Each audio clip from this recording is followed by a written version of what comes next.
Maintenant, je vais vous parler des oléagineux et des fruits secs que l'on utilise assez souvent dans la cuisine ayurvédique, à la fois pour leurs propriétés nutritionnelles, mais aussi bien sûr pour leur saveur, et puis leur apport en oligo-éléments et en nutriments très, très riches et très importants. Donc, on va utiliser ces produits-là au quotidien et toujours en petite quantité parce que, encore une fois, on a tendance toujours à penser que parce que quelque chose est bon pour notre santé, il faut le manger en grande quantité. Or, ce n'est vraiment pas le cas et l'Ayurveda insiste vraiment là-dessus parce que les oléagineux sont un petit peu lourds à digérer, sont pleins d'huile comme leur nom l'indique et donc vont être indigestes et si on en consomme trop. Donc un petit mélange que j'aime bien utiliser au quotidien, dans les salades, dans le muesli, dans les différents plats. C'est un mélange de 3 oléagineux très simple à trouver, donc les graines de sésame qui sont vraiment pleines de calcium, donc très intéressantes pour la santé, de potassium et de minéraux qu'on ne trouve pas forcément très facilement ailleurs. Il en est de même pour les graines de tournesol et puis aussi pour les graines de courge qui ont des propriétés médicinales et qui sont particulièrement intéressantes pour protéger la prostate chez les hommes. Donc quelques graines de courge tous les jours, de l'huile de graines de courge tous les jours pour les hommes pour prévenir les problèmes de prostate en prenant de l'âge, c'est une très bonne idée. Ces 3 oléagineux, notamment pour les graines de courge, c'est important de voir leur provenance. On peut les acheter en provenance UE, c'est-à-dire Union européenne, qui viennent généralement d'Autriche. Parfois, on en trouve aussi qui viennent de France. On va les payer plus cher, mais il faut bien regarder que les autres, qui sont généralement plus petites, viennent de Chine. Et le bio de Chine, ça n'existe vraiment pas. Les terres malheureusement sont très polluées, les terres et les eaux sont très polluées en Chine et on ne trouve pas à l'export en tout cas de produits bio qui correspondent vraiment à une charte qui soit vraiment sûre. Donc je vous conseille de faire attention à la provenance de tous vos produits et d'essayer de rester au moins dans le cadre européen où les législations nous protègent un tant soit peu contre on va dire les malfaçons, c'est-à-dire les produits qui se déclarent comme étant bio mais qui ne le sont pas. Donc ces 3 oléagineux, on peut s'en servir pour différentes choses. On peut griller des graines de courge et puis les mélanger dans les salades. On peut aussi griller des graines de sésame pour mélanger dans les salades ou pour mettre sur les plats, par exemple sur le riz. On peut aussi manger des graines de tournesol grillées pour faire dans les salades ou mélanger bien sûr à votre pain si vous faites votre pain vous-même. J'ai une proposition de petit encas, un snack qui est un snack on va dire très ayurvédique, très, très sain. On va mélanger à peu près 2 tiers de graines de sésame, 1 tiers de raisins secs, une poignée de graines de courge et une poignée de graines de tournesol, bien mélanger le tout et on va pouvoir se servir de ça au quotidien, au bureau, chez soi ou lorsqu'on est sportif pour manger une cuillère à soupe ou 2 au plus de ça quand l'envie de quelque chose de doux se fait ressentir. C'est vrai que d'habitude quand on a des fringales, c'est toujours pour quelque chose de doux ou bien de salé ou de gras ou parfois même les 3 ensemble. Et c'est vrai que ces 3 ou 4 produits qui sont mélangés ensemble apportent vraiment une satisfaction pour toutes ces fringales-là. Donc c'est quelque chose de beaucoup plus sain que de manger par exemple un paquet de biscuits ou une tablette de chocolat lorsqu'on a une fringale de sucre. C'est de prendre une cuillère à soupe de ce mélange et de le mastiquer de manière très on va dire enthousiaste parce que la mastication, c'est quelque chose qui est très important par rapport à l'os de la mâchoire, qui est un os qui a tendance, lorsqu'on prend de l'âge, à devenir de plus en plus poreux. Et en conséquence de quoi, les dents peuvent se déchausser, les gencives deviennent plus fragiles. Et donc l'hygiène buccale en devient problématique. Donc le fait de mastiquer, le fait d'apporter de la pression sur les dents et leurs racines, sur les os, permet de favoriser la circulation et la production osseuse, de manière à ce que les gencives restent plus saines plus longtemps. Et notamment le calcium aussi, qui est compris dans les graines de sésame, est très assimilable, beaucoup plus assimilable que le calcium que l'on peut prendre en complément. D'ailleurs, ceci est vrai aussi pour tous les compléments qui sont des extraits et qui ne doivent être utilisés que en cas de force majeure, quand il y a une carence vraiment avérée. Sinon, en Ayurveda, bien sûr, puisque notre alimentation est notre médecine, on va utiliser tous ces aliments pour prévenir les carences, et au quotidien, en mangeant une variété de différents produits, on ne va pas avoir besoin de prendre des compléments qui pourraient d'ailleurs être problématiques pour Agni, qui n'a pas l'habitude de gérer des substances qui sont très concentrées ou qui sont parfois extraites de leur élément naturel. Donc on reste vraiment dans le naturel, dans l'entier, et on n'a pas besoin de transformer les aliments pour les rendre meilleurs ou plus efficaces. La nature nous a offert précisément ce dont on avait besoin pour notre santé, et donc nous n'avons qu'à profiter de cela pour trouver tous les nutriments dont on a besoin pour nourrir notre corps et nos tissus. Donc je préconise ce petit mélange comme étant quelque chose de très pratique, et c'est un mélange aussi que vous pouvez mélanger avec des céréales pour faire des porridge ou des muesli. On verra ça plus tard. Pour ce qui est des noisettes et des noix, c'est toujours préférable de prendre des noisettes et des noix qui sont dans leur coquille et de les enlever, de casser soi-même les coquilles, parce que tous les oléagineux s'oxydent très facilement et deviennent rances. Certains plus que d'autres. Vous l'aurez sans doute remarqué, si vous conservez des oléagineux au-delà d'un certain nombre de jours, le goût se trouve altéré, et c'est vraiment d'ailleurs souvent pas très bon. Donc je vous déconseille fortement d'acheter des cerneaux de noix déjà décortiqués dans des paquets parce qu'elles sont probablement rances et seront absolument pas du tout favorables à votre digestion ni à votre santé.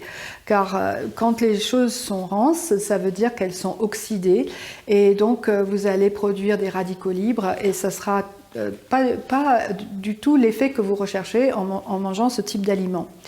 En Ayurveda, on est aussi très regardant sur la quantité de ce type d'oléagineux, sur les noix, les noisettes et tous ces produits qui sont très riches en huile et en nutriments, parce qu'on a tendance à penser que parce qu'une chose est bonne pour notre santé, il faut en manger en grande quantité. Or, ce n'est pas du tout le cas. Des petites quantités sont largement suffisantes pour notre Agni, qui n'a pas besoin de manger une poignée entière d'amandes pour en tirer les nutriments. Donc en Ayurveda, on va très souvent commencer la journée avec 4 ou 5 amandes qu'on aura fait tremper au préalable la nuit avant d'aller se coucher dans un peu d'eau froide, justement pour ne pas favoriser leur oxydation, donc dans de l'eau froide. Et le matin, au réveil, on pourra les éplucher très facilement et manger des amandes qui ressemblent finalement à des amandes fraîches. Et je vous assure que lorsque vous savourez vos 4 amandes ou vos 4 ou 5 amandes le matin, vous allez vraiment en profiter, et vous n'allez pas avoir besoin ni envie d'en manger une poignée entière. Les amandes sont réputées en Inde comme étant bonnes pour la mémoire. Donc c'est toujours une bonne chose de croire au folklore populaire, parce que c'est toujours très fondé. Effectivement, il y a des aliments, des substances dans les amandes qui favorisent la fonction cérébrale, comme d'ailleurs dans les noix, car comme vous le savez peut-être, les noix ressemblent énormément à un cerveau humain et contiennent des substances qui sont favorables au développement cognitif. Alors, c'est vrai aussi qu'en Ayurveda, on essaye vraiment de ne pas rentrer dans les questions de la biochimie des aliments, parce que l'Ayurveda existe, a été quelque chose qui a été développé dans les années qui précédaient bien sûr toute cette science relativement nouvelle de la nutrition. Et donc on ne parlait pas de ces oligo-éléments ou de ces nutriments que l'on découvre au fur et à mesure. On découvre les vitamines, on découvre les oligo-éléments, on découvre les acides aminés, et on continuera longtemps à découvrir comme ça des substances et des éléments dans la nutrition qu'on est loin d'avoir vraiment bien compris jusqu'à présent.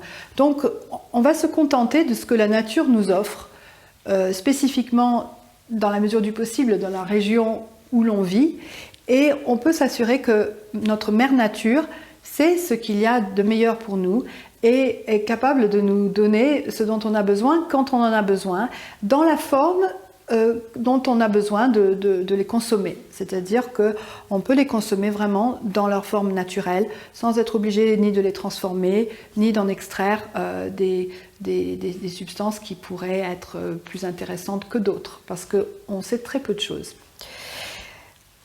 Ici aussi, il y a des noix de cajou que j'utilise assez peu, parce qu'elles sont vraiment très riches et très grasses. Même si elles sont délicieuses. Donc en général, je les torréfie, c'est-à-dire que je les fais revenir à sec dans une poêle avant de les rajouter par exemple avec du riz ou avec différentes préparations dans lesquelles on peut le mettre, ou dans une petite préparation pour les grignotages que je vous montrerai aussi par la suite. Les noix de cajou, bien sûr, ne sont absolument pas locales.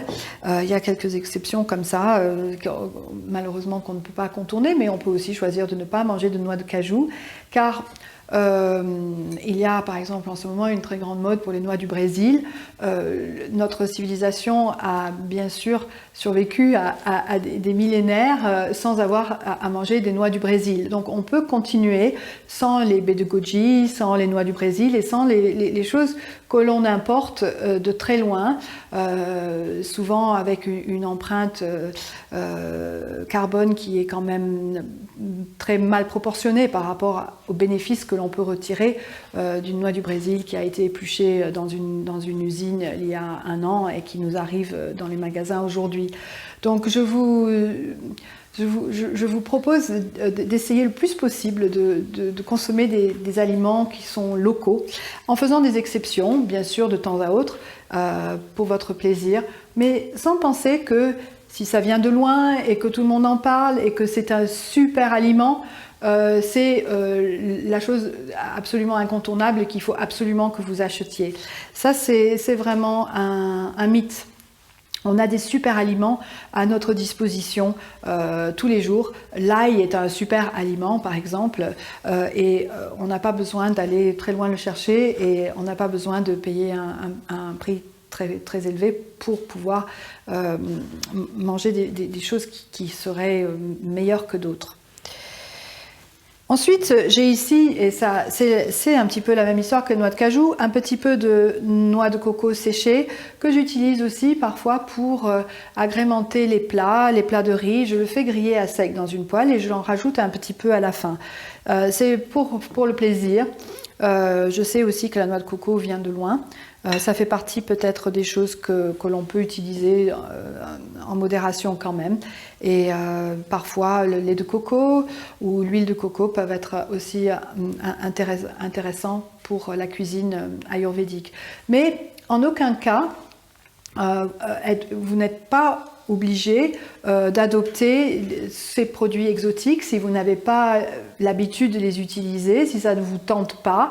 Vous pouvez très très bien rester sur les noix, les noisettes, les amandes et tout ce que l'on trouve ici en France, dans nos régions. Et si je vous propose ces graines et ces fruits un petit peu exotiques, c'est parce que je les ai introduits dans ma cuisine au quotidien en quantité très modérée et que ça me fait plaisir de vous montrer comment je le fais, mais ce n'est absolument pas nécessaire de les inclure dans votre alimentation pour avoir une alimentation saine. J'ai ici des cranberries qui sont non pas locaux non plus, parce qu'en général les cranberries viennent du Canada. C'est intéressant parce que les cranberries sont astringents, et il n'y a pas énormément de saveurs astringentes dans les aliments que nous mangeons régulièrement. Donc c'est vrai que c'est agréable. Les cranberries sont délicieux, je les aime beaucoup. Donc je les rajoute dans des chutneys, dans des condiments, je les rajoute dans le porridge ou dans le muesli. Et dans les salades aussi, c'est très agréable de mélanger des cranberries dans les salades.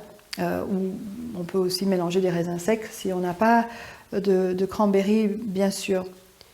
Pour ce qui est des pruneaux et des abricots secs, vous avez ici des pruneaux et des abricots qui sont français. Et les abricots n'ont pas été traités, c'est pour ça qu'ils sont de cette couleur. Alors souvent les abricots bio sont de cette couleur un peu foncée, un peu moins jolie que quand ils sont orange vif. Mais sachez qu'ils ont été traités pour être orange vif, donc c'est mieux de les prendre comme ça.